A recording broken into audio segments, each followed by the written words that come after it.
Olá, galera do primeiro ADM, primeiro Contábeis da Farese. Hoje, na nossa disciplina de Teoria Geral da Administração, nós vamos dar sequência com mais uma teoria. Nós iremos abordar a teoria neoclássica. Bora lá? E aí, galera, preparados para a aula de hoje?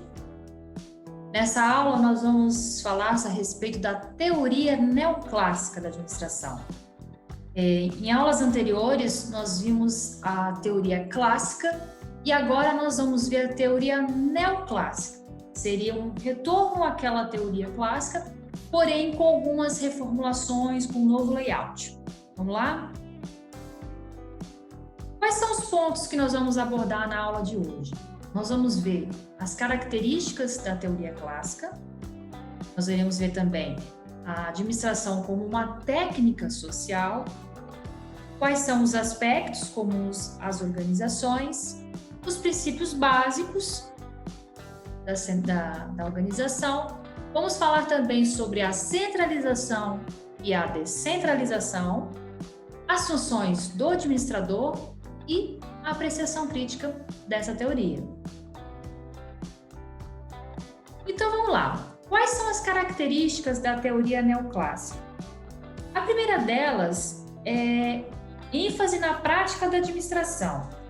Ou seja, a teoria, ela tem a ideia de trazer o quê? Trazer conceitos que possam ser utilizados de forma prática, né? Então, essa é a ênfase da teoria neoclássica. Trazer conceitos que podem ser operacionalizados na prática. Outra característica da teoria neoclássica é essa reafirmação, a gente diz, relativa dos postulados clássicos, ou seja, há um retorno daqueles conceitos, porém com uma configuração mais ampla, flexível, considerando as mudanças que vão ocorrendo.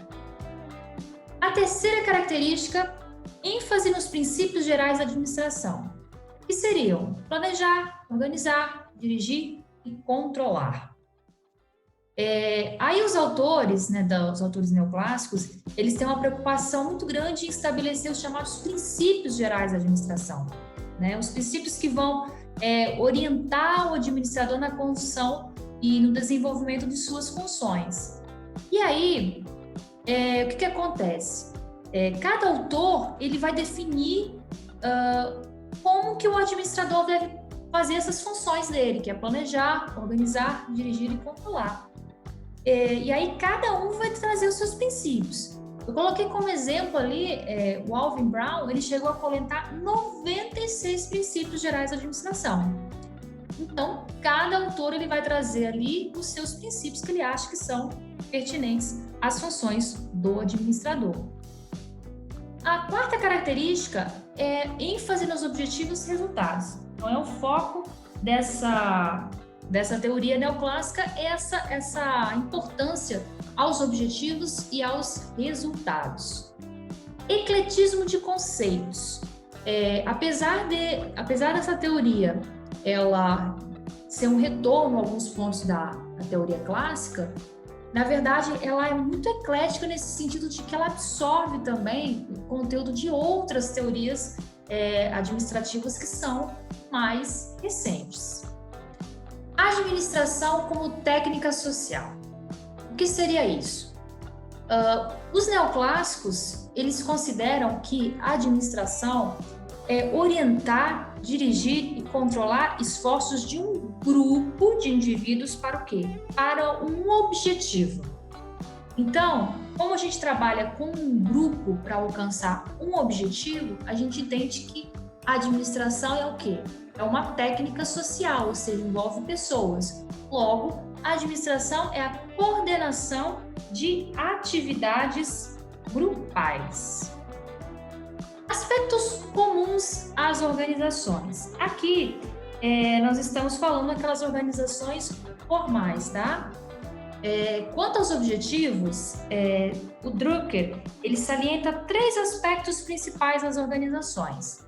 Ele subdivide da seguinte forma: quanto aos objetivos, ou seja, as organizações, elas não vivem para si próprias, né? mas elas são meios que visam a realização de uma tarefa social. Então, a organização, ela visa contribuir para o indivíduo e a sociedade. Então, ele divide dessa forma. Quanto aos objetivos, é um aspecto comum às organizações. Quanto à administração, ou seja, as organizações, a gente vê que ela tem certos objetivos diferentes, mas elas são semelhantes no que se refere à área administrativa, ou seja, todas elas têm uma estrutura determinada que possibilita elas alcançarem os objetivos pretendidos. E quanto ao desempenho individual, seria o quê? A eficácia do pessoal que trabalha nas organizações. Ou seja, se a gente não consegue ter esse desempenho de cada um que trabalha ali, a gente não vai conseguir alcançar os objetivos estipulados. Princípios básicos da organização. Para os neoclássicos, a organização é o quê? É um conjunto de posições funcionais, hierárquicas, orientado para o quê? Para o objetivo econômico de produção de bens ou de serviços. E quais seriam esses princípios fundamentais, né, da organização? A divisão do trabalho, a especialização, a hierarquia e a amplitude administrativa. A divisão do trabalho, né, ou seja, você ter aquela divisão de tarefas, né, decompor em pequenas tarefas que vão constituir o trabalho de cada um que está ali na organização. Isso com a ideia de trazer uma maior produtividade, maior eficiência, redução de custos. Nisso de você fazer essa divisão do trabalho, você tem a especialização, né? Cada órgão, o cargo, ele vai passar a ter as funções e tarefas específicas e especializadas. Outro princípio fundamental da organização é a hierarquia. Você começa a ter uma estrutura hierárquica para dirigir as operações dos níveis onde estão subordinados. Ok? E ali, por fim, nós temos a amplitude administrativa. O que seria a amplitude administrativa? É o número de subordinados que um administrador ele pode supervisionar. Quando um administrador ele tem muitos subordinados, a gente diz que tem uma amplitude de comando muito grande. Beleza. E aí nós temos a situação de centralização e descentralização. Esse assunto, ele é muito discutido dentro da teoria clássica, né? E a centralização e a descentralização, ela nada mais é do que o nível hierárquico onde as decisões elas vão ser tomadas, né?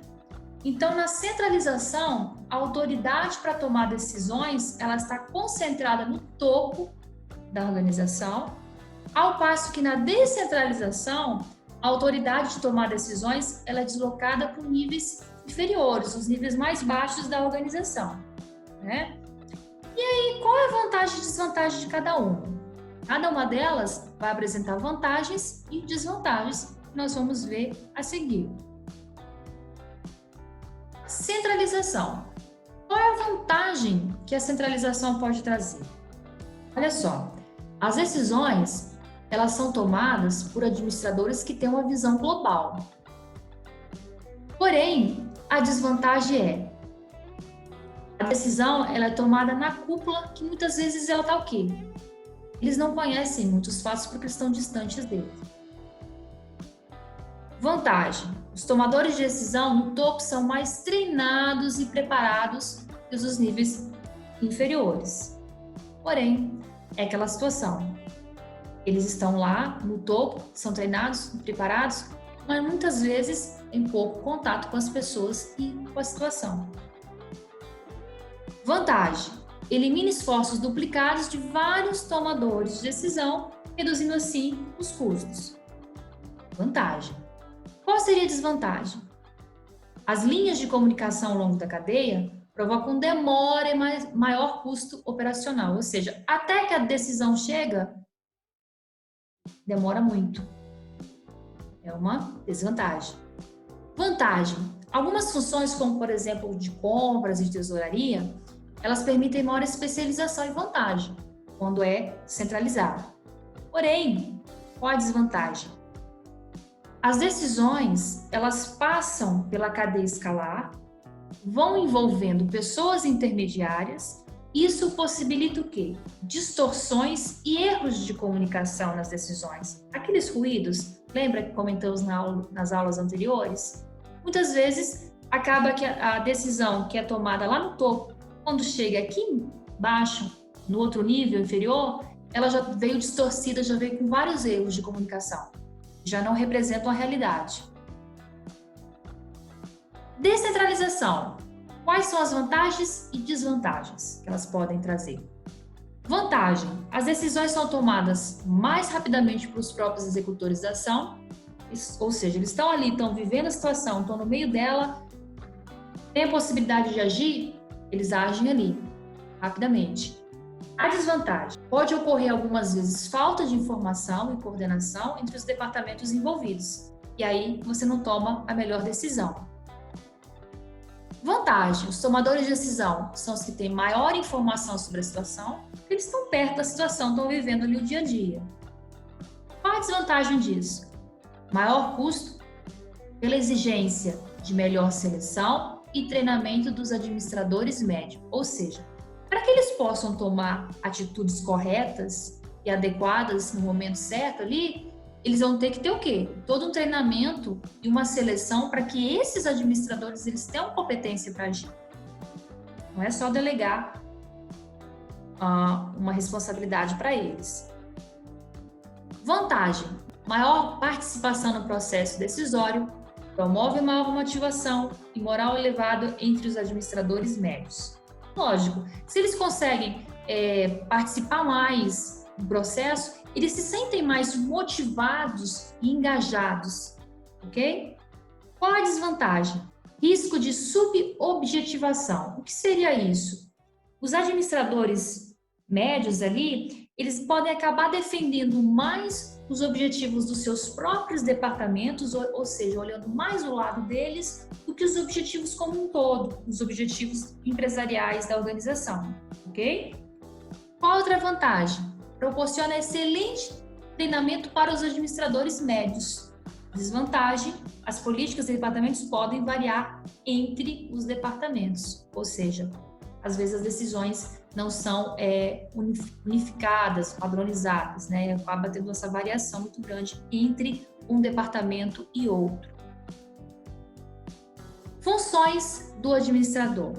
De modo geral, o que a gente entende como funções do administrador atualmente é o planejamento, a organização, a direção e o controle. É o que a gente chama de funções básicas do administrador. E essas funções básicas, ela constitui o chamado processo administrativo. No planejamento, o que é feito? A gente determina quais são os objetivos que devem ser atingidos, como alcançá-los.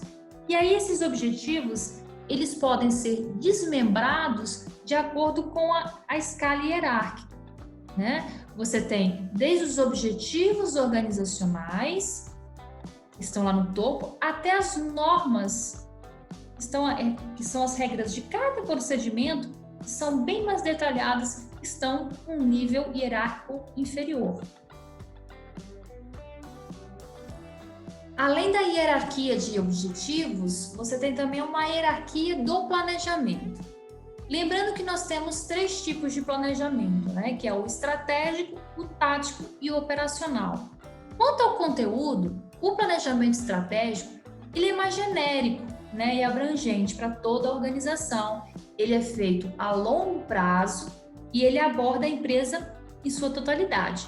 Planejamento tático, ele é menos genérico que o estratégico, o prazo dele é a médio prazo, e o que ele aborda? Ele vai abordar cada unidade da empresa de forma separada.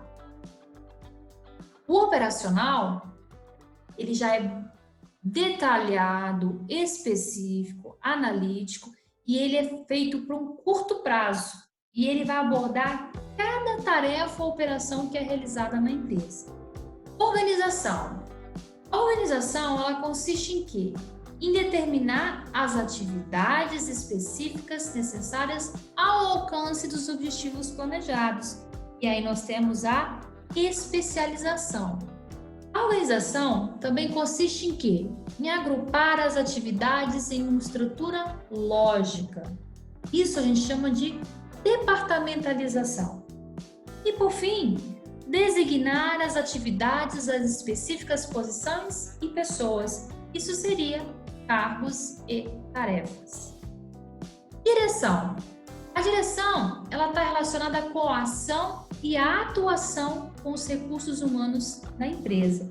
Ou seja, a direção, ela vai se preocupar o quê? Fazer as coisas andarem e acontecerem. Isso que é o papel da direção, né? É acionar e dinamizar a empresa. Então, dirigir significa interpretar os planos que foram feitos, né? E dar as instruções a quem irá fazê-los, como que deve executar, para que esses objetivos que foram previamente planejados sejam atingidos. E o controle? O controle nada mais é do que assegurar que os resultados do que foi planejado, organizado e dirigido vão se ajustar aos objetivos estabelecidos.